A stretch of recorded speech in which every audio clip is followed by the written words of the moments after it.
Have you ever been told to just step into it? Just step into the next thing. Just go ahead and step right into that. And you're thinking to yourself, well, what am I doing? What does that mean? What do I step into? Joshua stepped into some stuff, and this is his journey. Now on to the intro.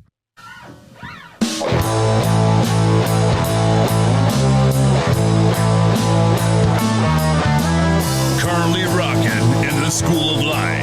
He is here talking about stuff and whatever's going on in his brain. You know it is 100% Bridget!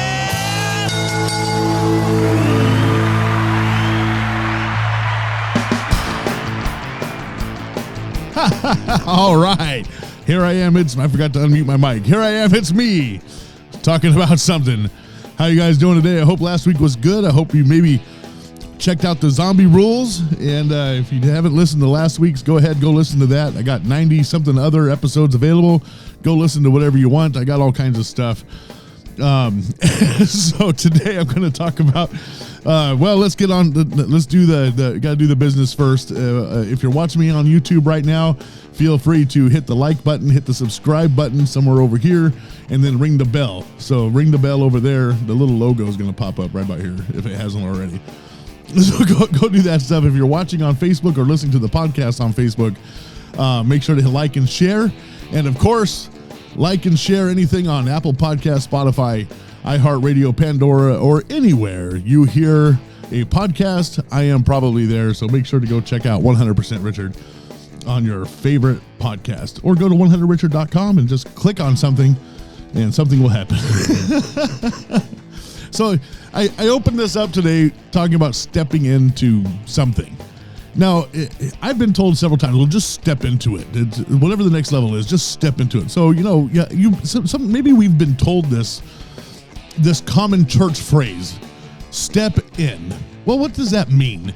And is it that simple? Do you just step into stuff? Well, it depends on the leadership of your church. If you're starting your own church, you just step into whatever it is that you plan on doing. If you want to step into something at a church that has a process or a program in place, you might want to go through that process or program in order to step into the thing that you believe God has for you to do. And your pastor or whoever's in leadership that is on the same page as you in the process. So, yeah, I don't think we just step into things without any kind of plan or knowledge. That makes things kind of rough, It is hard to do things without a strategy. So you have to have something in place, or you have to have followed somebody. You've had to have done something to put yourself into position in order to do the thing that God has planned for you to do. Unless it is totally a brand new thing. If God said this is a brand new thing, nobody else has ever done it before, and you're the only one, then you're going to figure out how to do that. But you're probably going to look for things that are similar of what God is calling you to do, and then step in according to those things, and then make it the thing that God had for it to be. He will transition you into the place. So I'm going to actually look at something kind of interesting, because Joshua in the Bible, that dude Joshua, he hung out with Moses in the desert. He didn't just suddenly become the leader. When Moses died, you can go to that verse directly and say, Moses died, Joshua took over, and they crossed the promised land. That makes it look like one day he woke up and went, oh, I'm next? But that's not how it happened. So I want to look at some stuff, specifically the way Joshua did things, because Joshua did not just jump into a leadership role for the Israelites. He first followed the leader that came before him. So if you have something to step into, you might want to follow a leader that has come before you. Get attached to somebody. Watch this. Joshua chose to follow. Joshua was Moses' assistant. He followed Moses to the top of the mountain. He was in the tent with Moses, and when Moses spoke to God as a friend. Watch this. This is Exodus, so I got to have this stuff. So Exodus 24, 12 through 13. Then the Lord said to Moses, come up to me on the mountain and be there, and I will give you tablets of stone and the law and commandments which I have written, and you may teach them. So Moses arose with his assistant Joshua, and Moses went up to the mountain of God. So Joshua actually tagged along with Moses. He didn't stay at the bottom of the mountain and stare up. He went along with Moses. Now watch this. This is chapter 33, 7 through 11. This is the tent. Moses took his tent and pitched it outside the camp, far from the camp, and called it the tabernacle of meeting. And it came to pass that whoever sought the Lord went out to the tabernacle of meeting, which was outside the camp. So it was, whenever Moses went out to the tabernacle, that all the people rose, and each man stood at his tent door and watched Moses until he had gone into the tabernacle. So all the men stood at their tent door and watched Moses. And it came to pass when Moses entered the tabernacle that the pillar of cloud descended and stood at the door of the tabernacle, and the Lord talked to Moses. All the people saw the pillar of cloud standing at the tabernacle door, and all the people rose and worshiped, each man at his tent doors. Everybody else was separated from this. They stayed at their tent. So the Lord spoke to Moses face to face, as a man speaks to his friend. And he would return to the camp, and he would return to the camp, but his servant Joshua, the son of Nun, a young man, did not depart from the tabernacle. So here's Joshua. He wants to be in the presence of God. He wants to spend time with God. He knows he has something in his future, and he knows that he has something that he has to do. And deep down inside of him, he may not have been told that, but he knows deep down inside of him, he's got something that he has to do. So he is spending time, not just with leadership, but he's spending time in the remnant residence or residue of God after it leaves the tabernacle. So he's actually been sitting outside the tabernacle the whole time, because watch this, and he would return to the camp. So he spoke to Moses, and Moses would return to the camp, but his servant Joshua, the son of Nun, the young man, did not depart from the tabernacle, which means that he was there while he was speaking. So he did not stand at his tent door like everybody else did. He actually was like sneaking around. He wanted to be in the presence of God so bad, he would hang out at the tabernacle tent with Moses and God. And then when the pillar would go away and Moses would go back to the camp, because this was a separate tent, Joshua would sit there in the residue or the presence of God that was still there, and he would meditate. He would be there. So Joshua didn't leave when the glory of God left. He stayed and absorbed and hung out in the presence of God. I believe that when Moses was speaking to God, Joshua also was listening the whole conversation, because he never left the tent. So God's talking to Moses just like a friend. Hey dude, how's it going? I don't know, talking to all these folks today, walking through the desert, he's all, oh yeah, well, I got your back. I'm a pillar of fire and I'm a pillar of cloud. I got you, and Joshua's sitting there going, man, this is some cool stuff. Yeah. Sounded like Macho Man ever. So therefore, when the time came for Joshua to accompany Moses up the hill, he was already ready for the task at hand.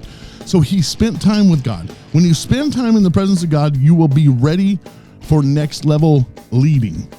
The leading of people into their future, you see, it was Joshua that will eventually lead the Israelites. He's the one that actually takes them into the promised land. He's the one that walks across with the tabernacle, or not with the tabernacle, but with the Ark of the Covenant. They put it down in the water, and the water dries up, and they walk across into the promised land. And he was even one of the 12 spies that came back and said, we can take them, So we have to have this understanding that Joshua was willing to do stuff on his own without asking questions. I'm going to go sit outside the tent. And he also did things like the task at hand. Well, we need somebody to beat up some folks. All right, just go get Joshua. He'll do it. Joshua accepted any task. Watch this. So Exodus chapter 17, this is 10 through 13. So Joshua did as Moses said to him. Just that sentence alone. So Joshua did as Moses said to him. So Moses said, hey, I need you to fight the Amalek. I need you to fight with Amalek. And he said, okay. And fought with Amalek. And Moses, Aaron, and Hur went up on the top of the hill. And so it was when Moses held up his hands that Israel prevailed. And when he let down his hand, Amalek prevailed. So here's Moses on top of the hill. If he's up, got his hands up, if he's praising God, right? And if he's doing this, right? Well, I guess you can't see it if you're listening, but he's got his hands up. And whenever his hands would fall or falter, there would be issues. So watch this. When he let down his hand, Amalek prevailed. But Moses' hands became heavy, so they took a stone and put it under him, and he sat on it. And Aaron and Hur supported his hands. So he's got helpers up there, one on one side and one on the other side. And his hands were steady until the going down of the sun. So Joshua defeated Amalek and his people with the edge of the sword. Joshua was committed and willing to finish the task that were placed before him, no matter what people would say or how the work appeared to be doing. The success or failure of the moment did not determine the final outcome. So whenever Moses' hands came down, that was a time that they were losing the battle. They were having issues in the battle. The strength of Moses and those who kept his hands lifted up to heaven, and it depended on Joshua's ability to follow Moses' instruction until the battle was won. So you have to watch this for a second. He looks up there. If Joshua stops to look up and go, oh my goodness, Moses' hands are down, we're going to get our booty creamed. We're going to get beat up. We're going to be losing. I don't think Joshua did that. I think Joshua just continued to fight. And they're beating us up. He doesn't know what's going on over here. So he just continued to do the task at hand. Joshua learned faith instead of fear. If I look up there, I'm going to know. If I see what's going on down here, I'm just going to continue to fight. Over and over, people always gave Moses a hard time. If you go read Exodus and you read Numbers and you read all the stuff that's going on during that time frame, they're like, oh, Moses, we should go back. Blah, blah, blah, blah, blah. We need water. We need food. We need a bunch of whinies, right? And they actually wanted to kill him and revolt against him several times. They even built a second god. They built the golden calf. But Joshua had learned from Moses' example and always saw how God honored Moses' faith and protected him. And we see that with the 12 spies. 10 of them said, this place ain't for us. There's a bunch of giants. We're going to die. And Caleb and Joshua both said, we can take them. There's a difference there. So this is that. So Numbers 14, 1 through 9. All the congregation lifted up their voices and cried, and the people wept that night. And all the children of Israel complained against Moses and Aaron. This is how this happens. And the whole congregation said, if only we had died in the land of Egypt. So this is them whining and crying. Or if only we had died in the wilderness. Why has the Lord brought us to this land to fall by the sword?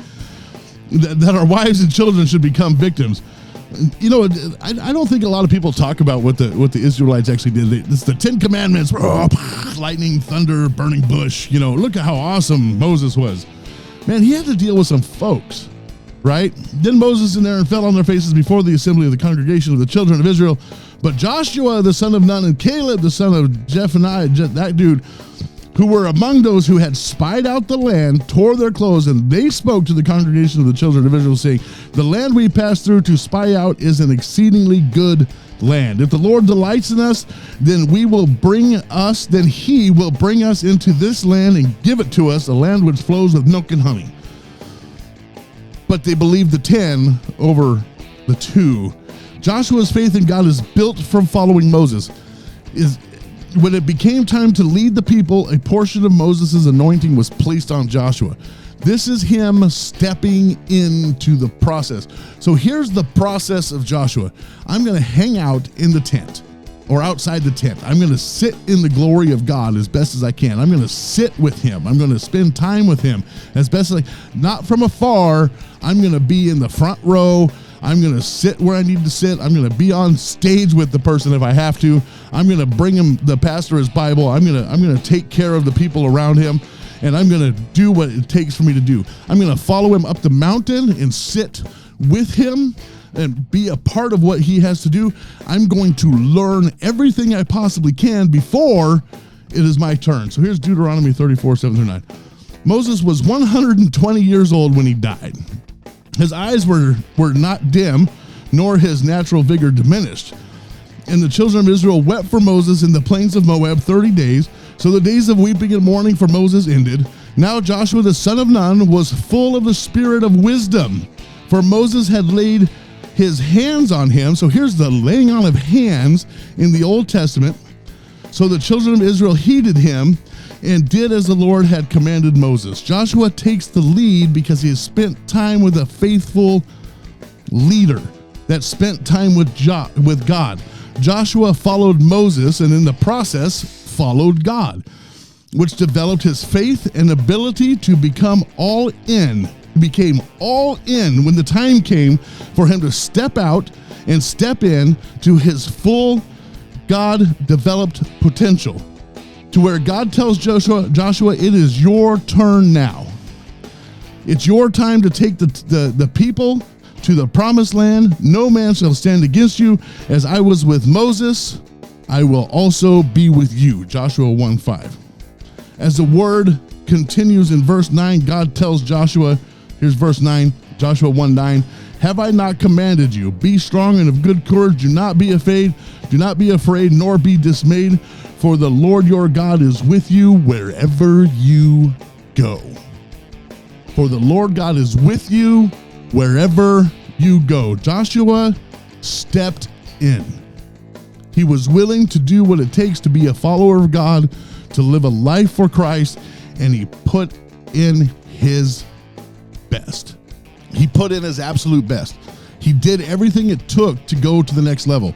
He basically just said, hey, this is how this functions. I want to be like Moses. I want to be a leader. I want to be the person that takes over. And maybe he wasn't even thinking that, but he knew that he had something down inside of him that he was going to step into later in the future.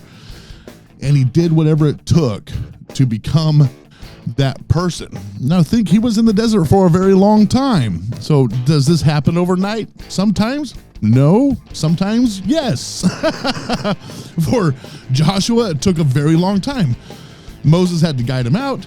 He had to learn from Moses. He went up with Moses, got the 10 Commandments. He sat at the tent of meeting outside the camp, spent time with God, and he hung out in the presence of God and with the leader to learn and absorb all that he could.